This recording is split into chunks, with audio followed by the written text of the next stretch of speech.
is ATL Day Ones, part of Locked On Sports Atlanta. And it starts now.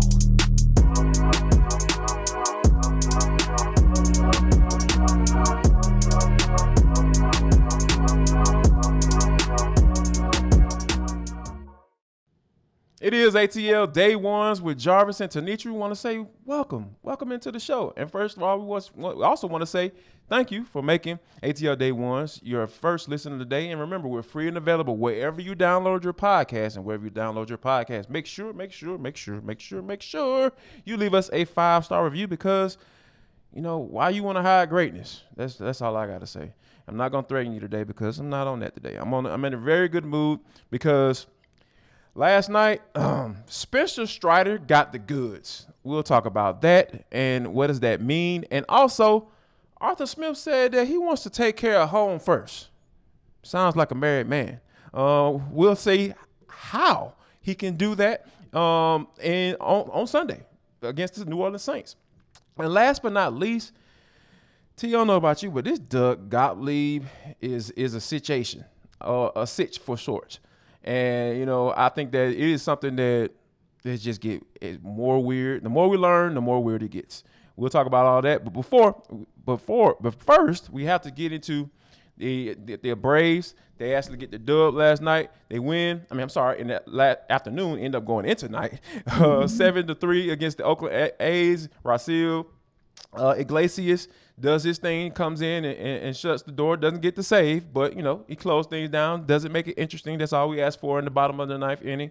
But I think that the main thing, though, T, is that Spencer Strider, I was just watching this game last night, and I'm sitting up here just and Mark Zeno and John Chuckery of Hitting Hard, John Chuckery and A to Z Mark Zeno, they both talked about this, but I just got a feel last night watching Spencer Strider, and I'm just like, I would love for this dude just to come in early on in the playoffs and just mow down the competition like he's doing right now. Yes, I would too. And I think that we saw him take a step in his progression to believe that he can actually do that. For me, it's an old adage of it's not how you start, it's how you finish. So yes, right. We know Strider got rocked in that first inning. We know he gave up a couple runs, 3 hits on walks, and it looked a little shaky, but you know, you get your pitching coach out there, he level sets you, and all of a sudden he retires the next 15 batters until he walked out of that bad boy in the 6th inning. Right. So I said he grew up right before our eyes. He finished like a boss, in my opinion. And I think that, yes, that is exactly what you want to see in somebody who can come in and start putting the fear of God in your opponent, whether that's a wild card opponent, whether you are winning the NL East and you're hosting that first round play, whatever the case may be, he is somebody where, yeah, I believe what you saw last night showed you, hey, I don't have to start off mowing guys down, but if I start off shaky, I'll reset myself and watch me work. Yeah, 36 pitches in the first inning. The first half inning, like, yeah, that's definitely never a number that you want to see. And he like you mentioned, he walked 3 people in that game. And for the rest of the time, he went 6 innings, then walk another soul. So that's exactly 3-to-1 strikeout walk ratio. That's exactly what you that's the only thing you can ask for from a guy like that. And he kind of puts me in the mind of, I never forget when Randy Johnson was going against John Kruk in the All-Star game, and John Kruk was just barely even doggone in the batter's box because he knew that the unit was just going to be throwing 100-mile-per-hour gas, and you guys just going to have to figure out how to stop it, right, or how to even hit against them. And I think that's what I feel when I look at Spencer Strider, a guy like a Randy Johnson, the big unit they used to call him. And you just get a feel or a certain vibe when he gets on the mound, and I love that feeling. And for him to do that in the playoffs, my goodness, it's just crazy. And my mind quickly went to a former Brave, not that he, was in the same ilk of where I think Spencer Strider is going, but the edge just made me think of John Rocker, just the edge. Ooh, nice. Okay. Yeah. Because he definitely has edge, and he's a little quirky like John Rocker was as well. Yes. Not on the same quirkiness. Right. I don't want to get into that, but quirky indeed. Speaking of another rookie that's doing his thing, Vaughn Grissom, he's starting to get a little warmed up too. But before we talk about Von Grissom, T, tell the folks about what's going on at Built Bar and what they got a new flavor coming out right now.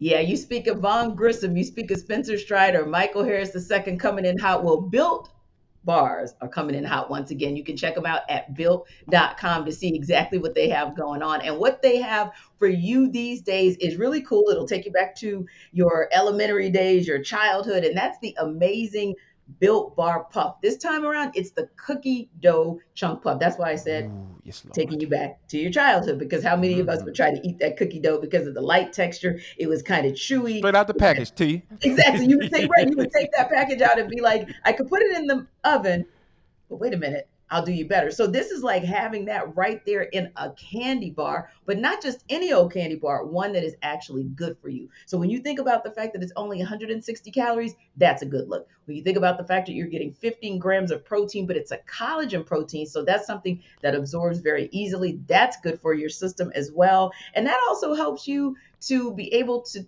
consume it guilt-free. So think about it. I know today is my workout day. That's something that I will have in my car before and after the gym so that I won't go eat bad things. It's also something that if you're at home, you want a late night snack and you don't want to dig into the worst things in your pantry, get this. And finally, as you all know, I always tell you, it didn't happen today, but normally it happens. And as that bad ATL traffic that I drive in from one point to another, if you're in that traffic today, I bet you want to go home and get that Built Bar after all. So go to BuiltBar.com so you'll have it for yourself tomorrow or sometime next week. This is the promo code you want to use, LOCKED15, because that'll get you 15% off your order. Again, the promo code, LOCKED15, the website, Built.com. No doubt about it. Now, T, speaking of numbers, talking about 15% off, I got a number for you. How about this? In Von Grissom's first 25 games, 337 batting average and a 906 OPS. Goodness gracious. I think that, and now he did go through a little bit of a slump in about 10 games or so. He had in his batting average, I think it was like 425, and then it dropped down a little bit. Now he's kind of is evening off at 337. So, right. But I think that, this is a good sign as we get ready to roll up to the playoffs, and you're going to be expecting a lot of production from the young bucks on this team, T.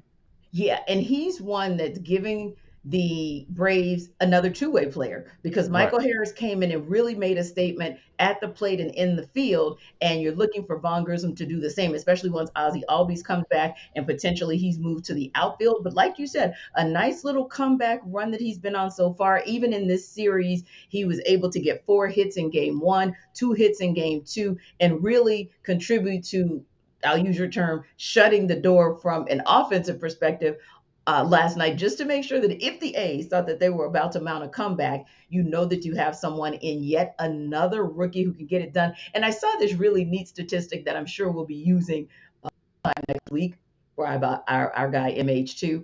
And that's the fact that he's been batting 400 when he has runners in scoring position. That is the best in the majors. The reason I mention that is because the first thought I had was, well, you have to have a requisite number of games that you played. And because of when Michael Harris came in, of course, he is eligible for that. Von Grissom is not. But boy, I bet he would be darn close if he had played just as many games. And I think that's advantage to the Braves, because that also means that he's going to continue trending upright and start peaking at the perfect time. Yes, I think Michael Harris is at like 90 games. He just reached 90 games and playing in the major leagues. And when you talk about batting 400 with runners in scoring position, absolutely ridiculous. I think that's something that we're definitely going to have to keep an eye on, because, like I said, they have an in-house fight for who's going to be Rookie of the Year in the National League. So good luck, voters. Go ahead and do the right thing and go ahead and put that co on in front of those bad boys and just roll with it. And we have no problem with that at all. Another thing that we've talked about on the show, we actually talked about it yesterday, T, is Joseph Martinez. Obviously, he's being suspended for conduct detrimental to the team. And it started, got to start thinking about, as far as the names in the city of Atlanta sports, right? We just saw Freddie Freeman. We're going to talk about that a little bit later. He ended up leaving, and you got Matt Ryan, who was traded away in the spring. And then you got Julio Jones, who left us previously as well. So Hmm. those are some hard hitting names in this city Yes. in Atlanta professional sports. So Hmm. do you think that there is a gap there, or do you believe that the city of Atlanta is in good hands right now, given who's coming, who we have coming, who we just talked about, right? Von Grissom's and the Michael Harris's of the world. Exactly. And so, yeah, it got us thinking because real talk, Joseph Martinez is not the king of the South, like as far Right, as what he's producing on the pitch anymore.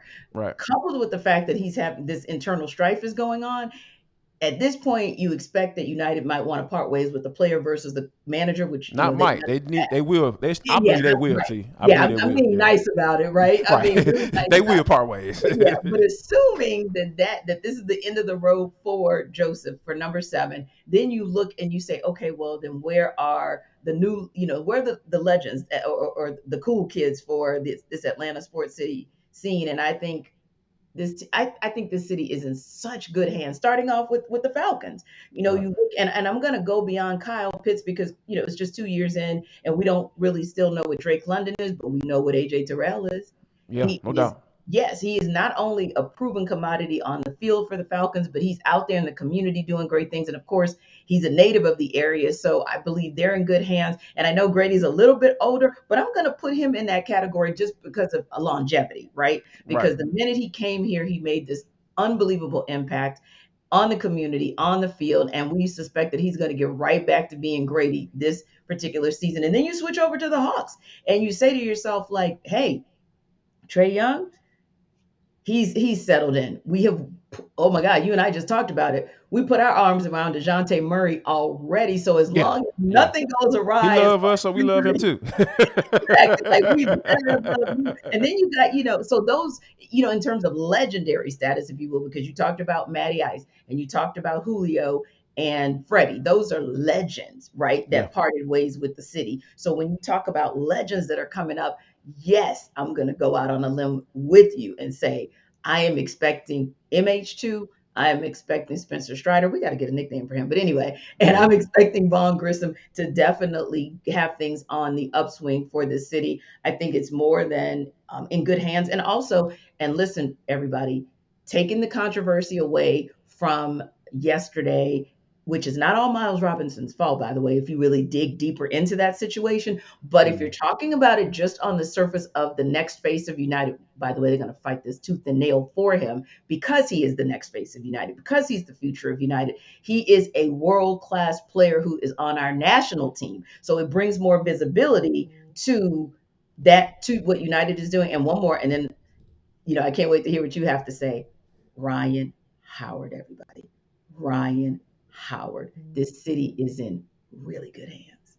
Absolute baller. Let me just say Yeah. that in response to her bringing up the The queen's name. queen. Yeah, Queen Howard. Queen Howard is she's an absolute baller. The Atlanta Dream took a risk by trading up for her. Obviously, I know a lot of people saying, "Oh well, she's really good." So how's the risk? Is a risk giving up all the draft capital to move up and take that number 1 overall pick? You got to know for sure what you're getting when you do that. And Atlanta Dream did that, and you got to definitely appreciate them. But just overall, though, T, like I think this city is in good hands, Yeah. great hands, because Yeah. we know that we've seen some things. Even though some of these guys still haven't taken this perspective teams to a championship level, Hmm. I think that Trey was close. Yes. He went to the Eastern Conference Finals and Hmm. and did everything in his power to try to get him to the NBA Finals outside of not being hurt, getting injured, and missing games. I think that this city overall is definitely in good hands. I Hmm. think that we're gonna have plenty of people to talk about Yes. going forward right here on ATL Day Ones with Jarvis and T. We appreciate you guys for sticking around with us, but don't go anywhere because coming up next, Arthur Smith said he wants to take care of home first. And I think that he might be on to something. We'll tell you exactly why right here on ATL Day Ones with Jarvis and T. Don't go anywhere. We'll be right back.